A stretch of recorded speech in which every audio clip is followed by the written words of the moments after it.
अरविंद सिंह के गुरूर को चूर चूर कर दिया, उसके शान से उठे सर को शर्मिंदगी से झुका दिया। दोस्तों, आप देख रहे हैं पति ब्रह्मचारी का 246वां एपिसोड।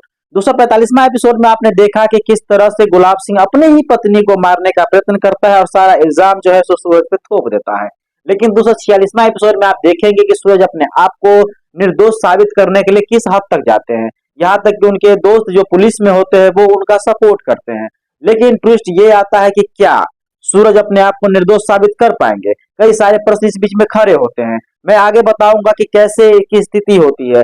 मैं बता दूं कि सूरज जब गुलाब सिंह के गोडाउन पे जाते हैं तो वहाँ कई सारे लोग जो रहते हैं सो अपने अपने काम में लगे रहते हैं और चर्चा ये होती है कि सूरज को फंसाने की कैसे साजिश किया गया। लेकिन गुलाब सिंह खुद जो है अपने मुंह से बक देते हैं कि मुझे सूरज से कोई दुश्मनी नहीं था, मुझे तो दुश्मनी उनके पिताजी से था और मैं इसको फंसाना चाहता था, इसके तहत जो है सो उसका इमेज गिराना चाहता था। सूरज के बाद सारी जानकारी जो है सो सूरज सुन लेते हैं, जो बकते हैं वो जान लेते हैं।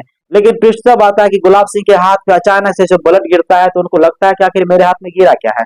जब चौक करके ऊपर देखते तो पता चलता है कि उनके ही पार्टी का, उनके ही लोग जो है उनको मार करके ऊपर टांग दिए हैं। सूरज ने उसे मार करके टांग देते हैं। मतलब एक सूरज से और हत्यारा बनाने में पूरा हाथ एक गुलाब सिंह का होता है। लेकिन अब सूरज सारा सच्चाई जान चुका था। सूरज जब सामने आता है तो गुलाब सिंह चौंक जाता है कि भाई ये कैसे हो गया। अब जो है सो उसे इस दोनों में काफी नोकाझोंकी होती है। उसी बीच जो है सो पुलिस वाले भी आ जाते हैं और ये सूरज जो है सो वह भागने का प्रयत्न करते हैं। लेकिन जो अधिकारी होते हैं वो तुरंत उनके मित्र के पास फोन करते हैं जो पुलिस में होते हैं और वो कहते हैं कि तुम्हारे जो है लॉकअप से सूरज भागा कैसे।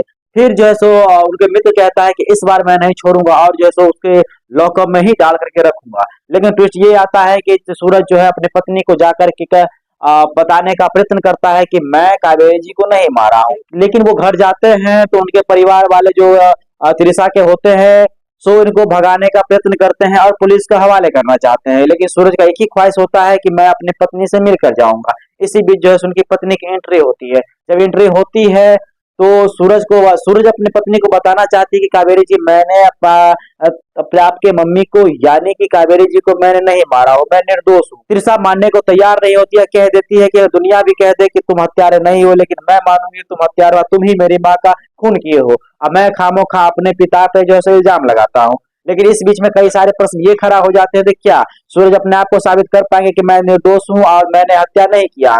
सिर्फ सूरज ही सुना था कि गुलाब सिंह जो है सो उसे फंसाने का प्रयत्न किया था, इसके अलावा कोई जाना नहीं था।